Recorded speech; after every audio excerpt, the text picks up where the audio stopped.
Give it a minute and I can do one or two more. Okay.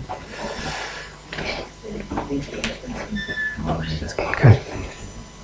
Thank you all for coming. And it gives me enormous pleasure to welcome Christopher, one of our own from the Institute of Contemporary British History on the Strand. Christopher finished his PhD about a year ago. Exactly. And was awarded the annual prize in the German Historical Institute in London, so it's a serious scholarship. And I'm just delighted to welcome you here today. I think it's a topic that is relevant to a lot of the stuff we teach, and a lot of the stuff that we do with regards to our own research in the Defence Studies Department. So without further ado, let's go. Thank you very much. Good afternoon, everyone. Just start by saying my email address is there on the slides, so if any of you would like to follow up any issues after my talk, I'm more than happy to receive emails and also to reply to them. I'm also delighted to be here at Shrivenham because this is one of 3 places in the country where civil affairs staff were trained during the war to work in occupied Germany after the war. And my talk today is on military occupation and post-war reconstruction in the British zone of occupied Germany after the Second World War. But I'd like to start by quoting a US historian of Japan. Shortly before the invasion of Iraq in early 2003, the distinguished American historian of post-war Japan, John W. Dower, wrote that US policymakers had recently been, and I quote, looking into Japan and Germany after World War II as examples or even models of successful military occupations. But, he continued, they were misguided if they thought that the successful demilitarization and democratization of post-war Japan could be repeated in Iraq. So the subject of my talk today is not limited to post-war Germany, or Japan for that matter. More importantly, it aims to address the question of the relevance of the past to the present. Can we really learn lessons from the British, the US or French occupations of Germany after the Second World War, and from other historical precedents such as the occupation of Japan that are relevant to more recent invasions and military occupations? And if so, how can we be sure that we draw the right and not the wrong conclusions from our knowledge of history? Now, of course, the British and US occupations of Germany and Japan after World War II were different from each other, and both were very different from other cases of military occupation, such as the Allied occupation of the German Rhineland after the First World War, the oppressive German occupations of France, Poland, other countries in Europe after the Second World War, let alone more recent examples, such as military occupations of Afghanistan, firstly by the Soviet Union, then by the United States and its allies, or other occupations like the Israeli occupations of West Bank, Gaza and Golan Heights. But as I hope to show in this paper, the occupation of a defeated enemy country creates a new set of challenges for military commanders that are distinctive and very different from those they had to face while fighting the war. It's a common thread whenever you hear a military commander speak of their experience of an occupation. They always talk about how completely unprepared they were for the challenges they had to face during the occupation. But many of the same questions need to be asked in all cases of military occupation and post-war reconstruction. For example, and here's just a few, what ruling strategies should the occupying powers adopt in different circumstances? How should they manage conflict and collaboration with various local groups and organisations? How can they maintain law and order when they may have just successfully destroyed the previous government? How should they handle opposition and dissent? And how should they and those under their command manage changing perceptions and attitudes in the transition from war to peace, when former enemies may become allies and vice versa? And what is the best policy to adopt towards personal relations between occupiers and occupied? Now, these are big questions, and we clearly don't have time to discuss all of them today. So over the next 40 minutes or so, I'll try to show that although every historical event is unique, we can draw lessons from historical precedents that continue to be relevant today, using the post-war reconstruction of Germany under British occupation as an example of how this can work in practice. And secondly, I'll argue that in addition to studying the histories of individual countries, whether Germany, Japan, Britain, the United States, or elsewhere, we should take a thematic and comparative approach and create a new framework for the historical study of military occupation as a subject in its own right. Individual cases of occupation are all different, but they share enough common characteristics to enable us to draw some general conclusions, which will enable us to address strategic issues such as the ones I've shown on this slide. The answers may be different in all cases, but the questions we need to ask will be the same. But first, I need to provide a brief overview of the situation in Germany immediately after the end of the war, and apologies if you're familiar with this already.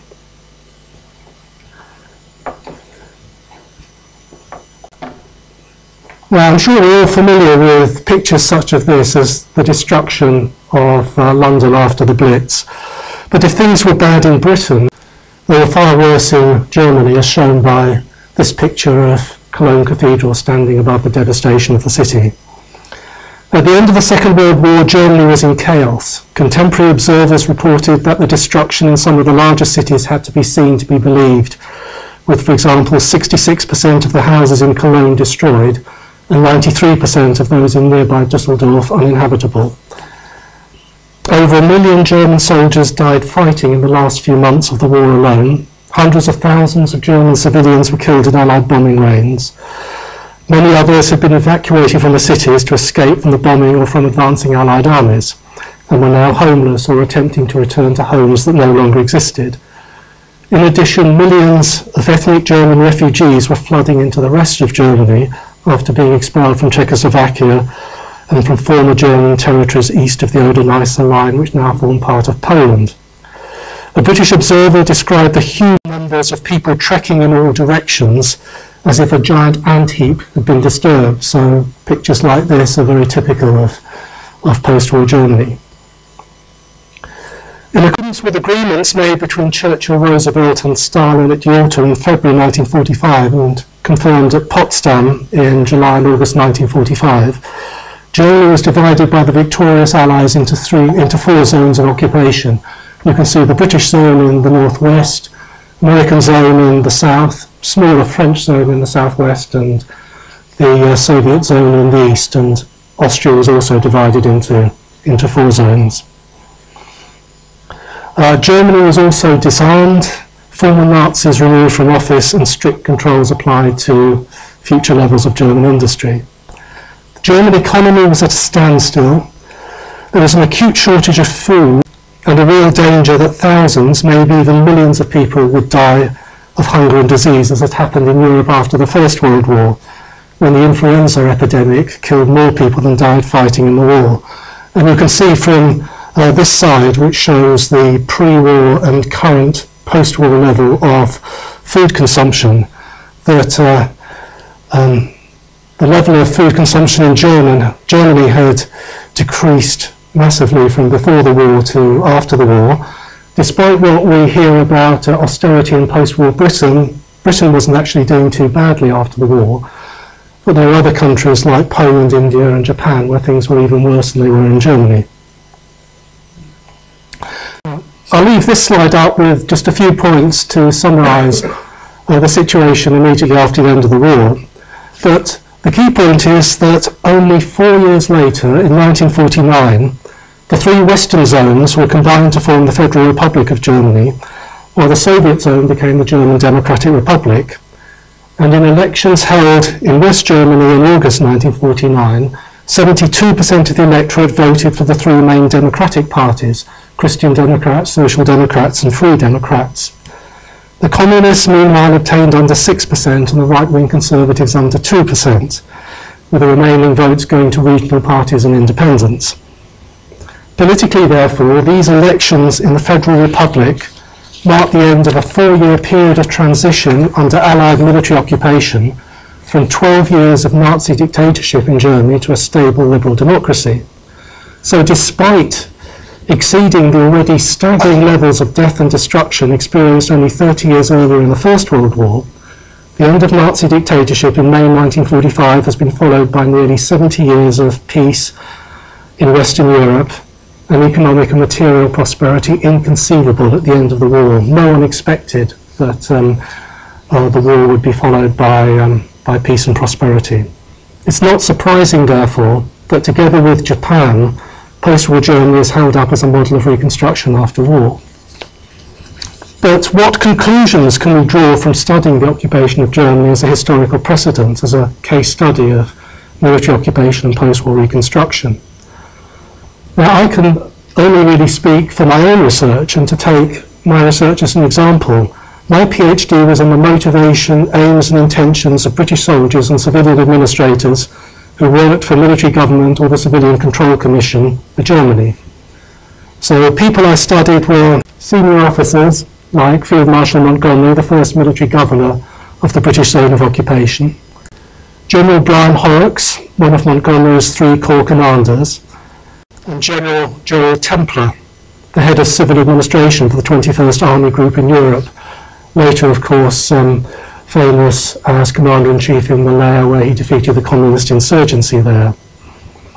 I also looked at civil administrators like Henry Vaughan Berry on the left here, who was regional commissioner for the city of Hamburg, shown shaking hands with his German counterpart, Max Brauer, who was the mayor of Hamburg.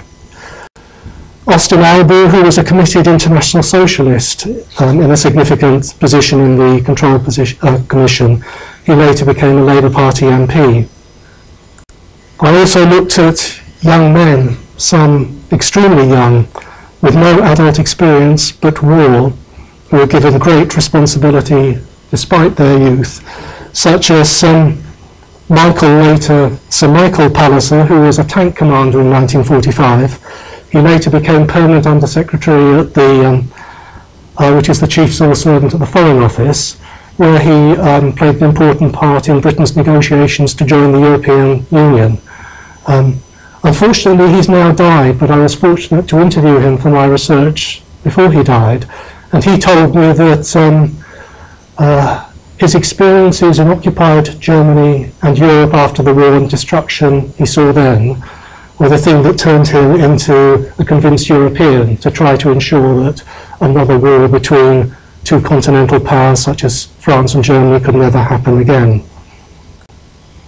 I also looked at an even younger tank commander, John Challoner, who was only 21 years old at the end of the war. He was appointed press officer in Hanover, where he first created the German news magazine Der Spiegel, which went on to be a great success and a pillar of the future democratic press in West Germany. Now, I would suggest there are at least 3 conclusions we can draw from studying British soldiers and administrators such as these that are still relevant today. And the first and most obvious is that what happens after a war is won can be as, if not more important than the war itself.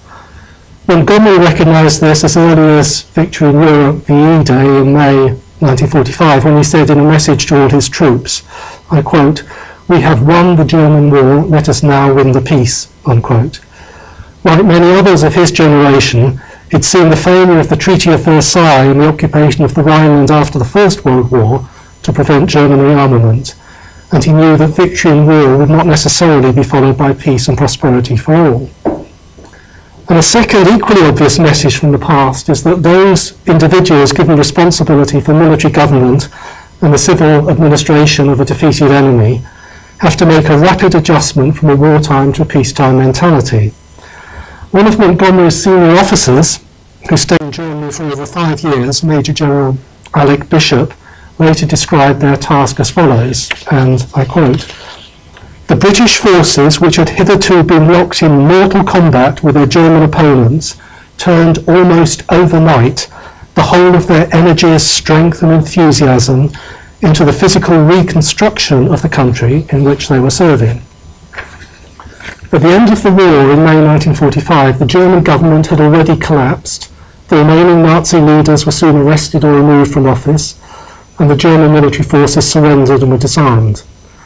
The army officers who ran the British zone of occupied Germany took the view earlier than their political masters in London that while the primary aim of war was to destroy the enemy, their most difficult yet most important task in the subsequent occupation was quite different: to maintain law and order, re-establish the basic structures of what they considered to be civilized society, and reconstruct many of the things they'd previously spent so much time and effort destroying.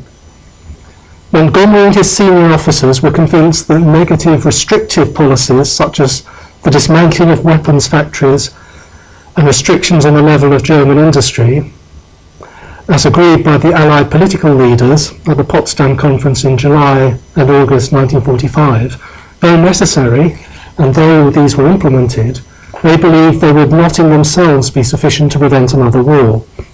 When the Allied armies eventually returned home, which was bound to occur sooner or later, they would have no effective means of enforcement.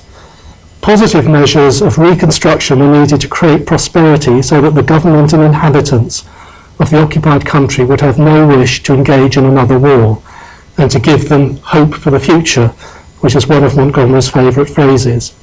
The local inhabitants had to believe that their own efforts would be rewarded. As Montgomery remarked, and I quote, "The whole country is in such a mess that the only way to put it right is to get the Germans in on it themselves," unquote. Now, a third conclusion to be drawn from the British experience in occupied Germany is that political and economic reconstruction can only succeed if accompanied by the devolution of power. The occupiers can create a favourable environment, but concrete steps to achieve reconstruction have to be undertaken by the local population under the direction of local political leaders. Occupation authorities are most effective, I'd suggest, if they act as facilitators, as enablers, rather than through exercising direct control. Now, rather than describe British and US policy in occupied Germany, as some textbooks do, as the 4 Ds agreed by US, British and Soviet political leaders at the Potsdam Conference, although, as you can see, historians have actually used more than 4 D words to describe the 4 Ds. But I think the overall impression is quite clear. My research suggests that in practice, British policy could best be summarised not as these 4 Ds, but what I would call the 3 Rs of physical and economic reconstruction, political renewal, and personal reconciliation, which was the policy implemented by the generals who had responsibility for the conduct of the occupation on the ground. And the most significant achievements of British officers and administrators in these areas were undertaken not by direct action, but in collaboration with their German counterparts. So let's look at each of these 3 Rs in a little more detail. So starting in the field of economic reconstruction, the distinguished German economic historian Werner Abershauser and others have shown that the first stages of German post-war economic recovery leading to the economic miracle of the 1950s and 1960s predated the major initiatives led by the US in 1948, which did not really start until 3 years after the end of the war. In both the British and US zones, the economy started to revive in late 1945 and 1946, but this was mainly due to the German economy gradually returning to its earlier pre-war levels, and doesn't imply that the British or the US, for that matter, but their economic policies during the first years of occupation contributed greatly to subsequent economic revival, even though there were some very notable achievements, such as the restoration of the transport infrastructure by British Army engineers, and the preservation and effective management of some enterprises taken into military government ownership. Classic example of this was Volkswagen, which was famously saved from dismantling by the British Army officer Ivan Hurst and some of his colleagues.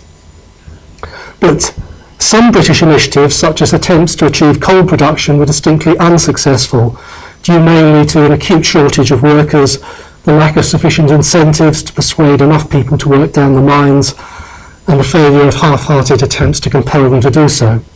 Rather, the British contribution to economic reconstruction lay in providing a period of stability after the war, restoring order, and securing the provision of basic services, even though in many areas, such as food and housing, this could only be done at a low level. And in doing so, the British were able to remove some of the barriers to economic growth and provide an environment which enabled Germans to succeed in the longer term and generate economic prosperity through their own efforts. Efforts to achieve political renewal and promote democracy after 12 years of Nazi dictatorship, my second R, were no less challenging than economic reconstruction. During the first 2 years of the occupation, British policy and local government moved from direct to indirect rule. Over time, British officials learned that they could not impose democracy by force. Early attempts to introduce a British model of democracy in Germany were generally unsuccessful. Leading members of the newly formed democratic political parties in Germany argued that there had been a strong tradition of local democracy in Germany before the Nazi seizure of power, and it was wrong to impose what they considered to be an alien British system. And despite a belief among many British officials that their model of democracy was the best in the world and there was no reason why it should not be introduced in Germany, they came to recognise that political reforms introduced by force could easily be reversed once the occupation was over. And to be successful, therefore, these reforms had to be introduced with the agreement of the German people. And the process of democratisation was therefore conducted by the British at least as a dialogue.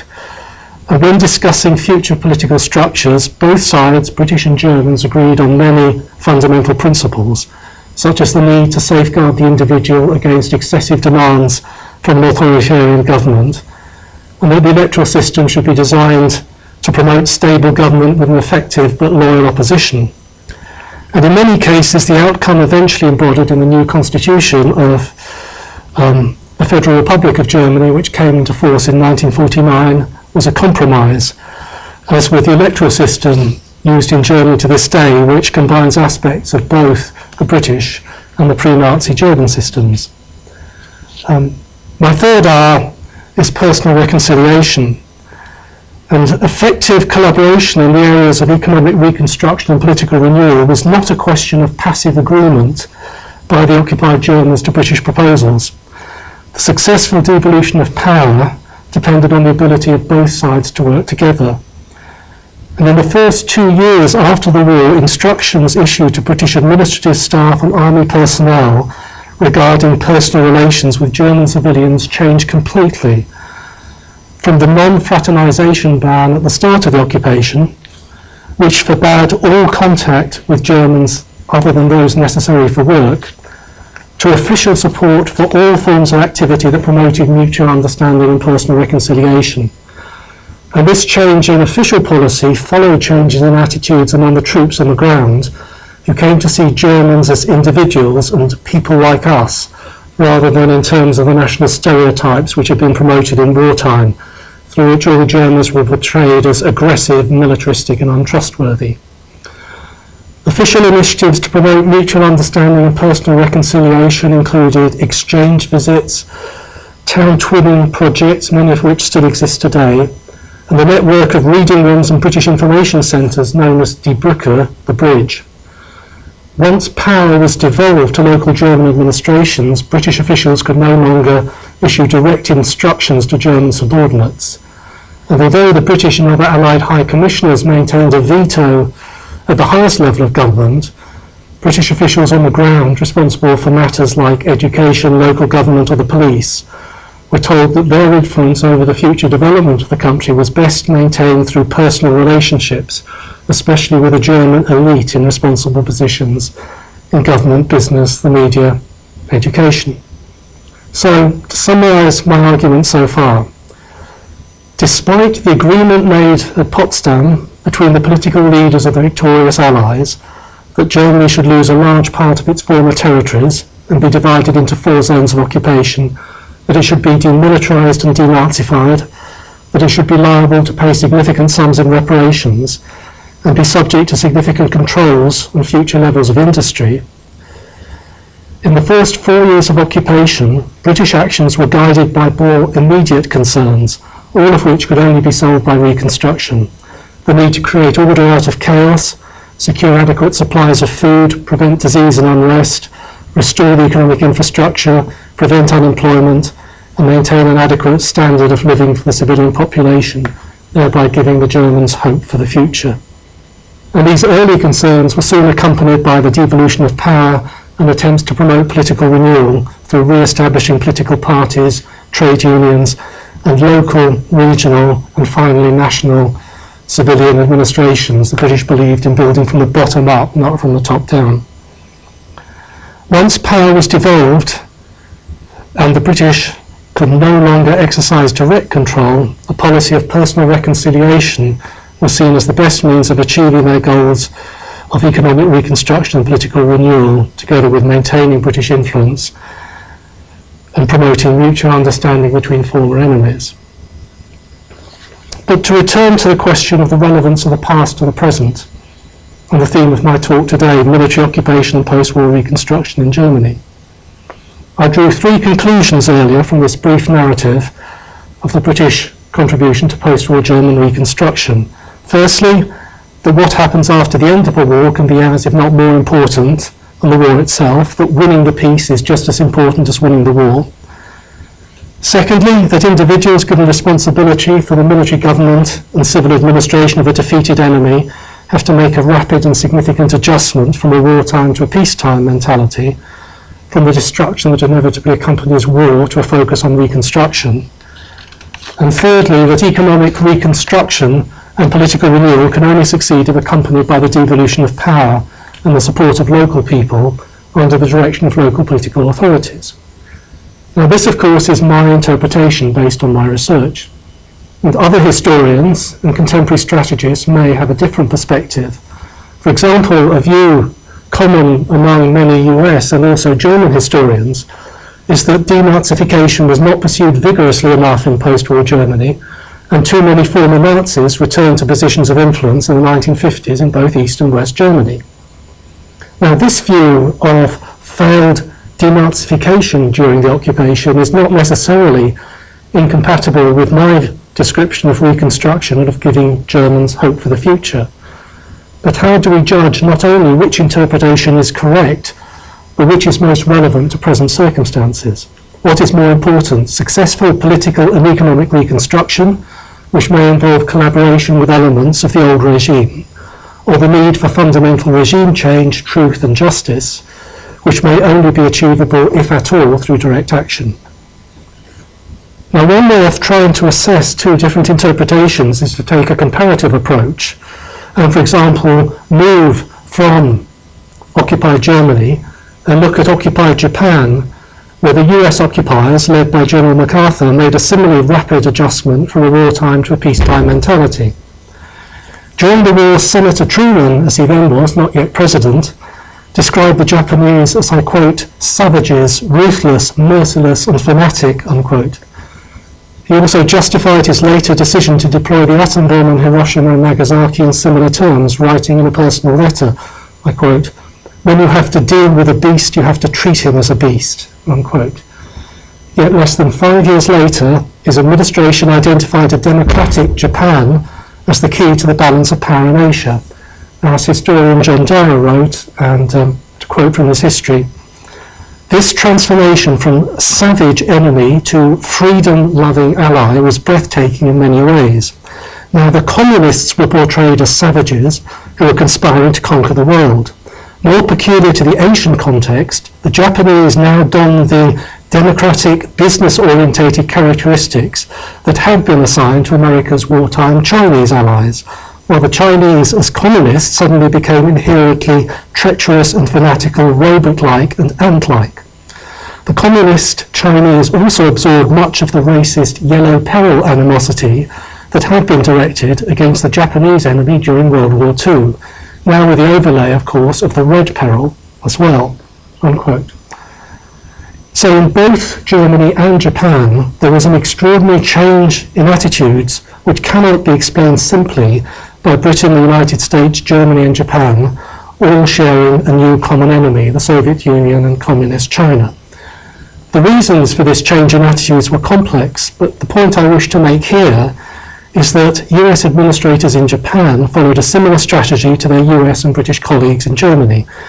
And to quote Dyer again, For all practical purposes, the Japanese bureaucracy remained intact, and to a far greater extent than anyone really anticipated, bureaucrats and civil servants cooperated in implementing the early US reformist agendas. So in both cases, there was a collaborative effort between occupiers and occupied.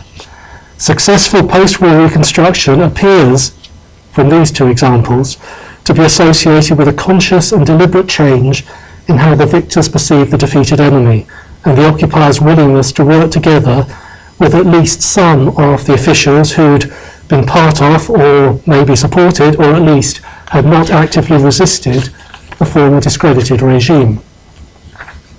Now, a one-to-one comparison, such as the one I've just provided between occupied Germany and Japan, can be useful in identifying similarities, but it can also highlight differences. For example, the use the Americans made of the Japanese head of state, the Emperor Hirohito, appears to have been unique to Japan. Instead of forcing him to abdicate, they were able to use his authority to reinforce their position as occupiers, while at the same time turning him from an absolute to constitutional monarch. And also, the United States was effectively the sole occupier in Japan, and able to act largely without considering the views of its wartime allies, unlike in Germany, where each of the four allies could veto the proposals of the others. And even in their own zones, the British, US, and French had to consider and respond to the others' concerns before the three zones were merged to form a future federal republic. I therefore suggest that there's a need to step back from specific examples, whether Germany, Japan, or elsewhere, and explore more general themes and issues that apply to all cases of military occupation. In other words, we need to create a new framework for the study of military occupation and post-war reconstruction as a subject in its own right. Now, the first step in doing so has to be to define the subject, which itself is a complex issue that has been addressed from a legal perspective and by political scientists, but not, as far as I know, very much by historians. Now, occupation is one of a number of possible outcomes following war and is recognised as a distinct phenomenon in international law. It was defined in the Hague Conventions of 1907 as the de facto control of territory by the occupying power without any corresponding claim to sovereignty.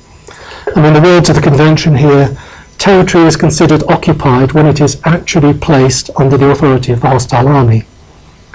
Occupation, therefore, is different from other outcomes of war in which the victor claims sovereignty, such as conquest and annexation of territory, or the creation of new independent states after their liberation from foreign rule. Now, the history of occupation as a subject in its own right is at an early stage, but it's still possible to imagine and identify some common themes and issues which apply to all occupations, and so start to create a framework for the comparative history of occupation. I've already mentioned some of the more important strategic issues that need to be included in the framework, and a fuller list might look something like this. Now, I won't read this list out or look in detail at all these issues, as there's clearly not time to do that today. But I'd like to conclude this paper with looking in more detail at just one example, which is based on research from a colleague of mine, Camilla Ehrlichman, to illustrate how the approach I'm advocating of examining a subject as a specific case of a more general phenomenon, and how this approach can be applied to the study of post-war Germany in a way that demonstrates its potential relevance to other cases of military occupation past and present. And the issue I propose to examine is the one at just about the top of this list, the strategy adopted by the occupier to manage dissent among the local civilian population. And I should make it clear, I'm not suggesting that the policies adopted in Germany were correct and should be copied elsewhere. Local circumstances will always be different. What I am suggesting is that what happened in the past in occupied Germany highlights some of the issues which need to be considered and some of the questions that need to be asked in all cases of occupation. The answers will probably be different, but the questions will be the same. Now, governments have many ways in which they can enforce their authority, but with no claim on sovereignty, no legitimacy based on the will of the people, and no tradition of rule through established institutions such as the legal system, the police, the civil service or local authorities, the occupying power is dependent as a last resort on the threat and, if necessary, the application of force. But as Camilla Ehrlichman has shown, in their zone of occupied Germany, the British applied a deliberate policy of maximum restraint and the minimum level of violence in the belief that any use of force would be counterproductive. Despite anticipating discontent and unrest among the local population in the winter of 1945-6, due to severe shortages of food and poor living conditions, British administrators were specifically instructed in November 1945 to settle grievances through tactical administrative measures wherever possible, such as by reallocating supplies of food from one area to another. And in the rare cases where force still proved necessary, the German police, which had been trained in techniques for handling riots, were used to preserve order, and British troops stayed in the background. This British policy was influenced by a review conducted by the Control Commission's research branch of German methods of controlling civil disturbances in those parts of Western Europe occupied by German forces during the war. And this review concluded that the harsh military measures adopted by the Germans, such as collective punishment and taking hostages, were counterproductive. Even in the German so-called model protectorate of Denmark, there were frequent disturbances and protests. Countermeasures, such as extending the curfew and imposing severe punishment, resulted in a general strike which restricted the supply of goods, forcing the Germans to reduce their military presence and abolish the curfew. And the British view concluded that, to quote the review, punitive administrative measures are of doubtful value, for they are double-edged and can aggravate the cause of the trouble, recommending instead that judicious administrative and military measures will be necessary to prevent unrest or to deal with it after it has occurred, unquote. In addition, wherever possible, the British operated through local intermediaries. This was most apparent in steps taken to contain successive waves of strikes and demonstrations in Germany, protesting against food and fuel shortages, at their peak in the spring of 1947 and early 1948, so 2 years after the end of the war. Well over 1 million workers took part in the protests, but despite their size, all passed off peacefully with only 2 exceptions, when some protesters resorted to violence, and the German police, and on one occasion British military police, had to be called in to disperse the crowd. The British authorities did not ban strikes, as they did not consider striking to be an illegal act, but they tried to stay aloof from labour conflicts, believing that these should be resolved through direct negotiations between workers' representatives and their employers. Where strikers were protesting against steps taken by the government rather than by their employers, such as a reduction in food rations, the British authorities operated through local officials, such as the German Bürgermeister, the town or city mayor, who was encouraged to explain the reasons for food shortages and, if necessary, make tactical concessions to address grievances. And most importantly, in Germany, the British supported the leaders of the democratic trade unions, who were expected to represent their workers' interests, express their grievances, but also act responsibly, channeling protests into organised and therefore predictable demonstrations, which were generally short and followed by rapid return to work. As Camilla Ehrlichman's described, and to quote his work, protests throughout the zone developed a dull, almost farcical routine, which included the well-ordered marching of protesters to a symbolic public place, the obligatory speeches by unionists, works councillors or local government representatives, recognising the grievances of the protesters but urging them to go back to work, the sending of delegations to the authorities demanding redress of their grievances, and the protesters' quiet dispersal and punctual return to work, unquote. In return, the unions received formal recognition, preferential treatment in some administrative and organisational matters, such as the allocation of paper, which was in short supply at the time, and the provision of accommodation, which was equally in short supply. And they were therefore able to establish a strong position in many sectors of post-war German industry, which they have since maintained well past the end of the occupation. So it was very much in the interest of both sides, not just one side, to collaborate at the time. So to conclude, it should be clear from this brief description of some of the strategies adopted by the British in occupied Germany to manage dissent that a difficult balance needs to be struck in any occupation between the principles of maximum restraint, the minimum use of force and the devolution of power, and the need of the occupier to retain sufficient authority and control for as long as their forces remain in the defeated country.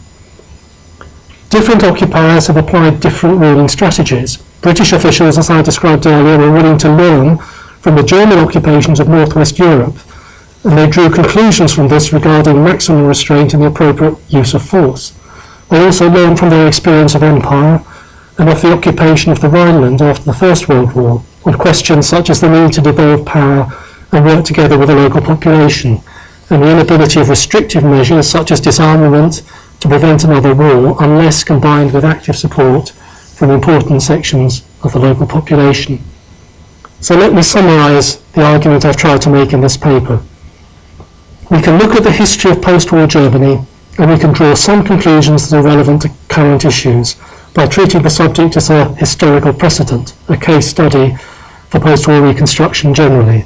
And I did this in the first part of my paper, proposing that at least some of the conclusions Field Marshal Montgomery and other senior British Army officers and administrators drew from their experience in Germany have more general relevance. For example, that winning the peace is as important as winning the war, that once victory has been achieved, there needs to be a rapid change in attitude on the part of the victors from a wartime to a peacetime mentality, and that political and economic reconstruction can succeed only if accompanied by the devolution of power to local authorities.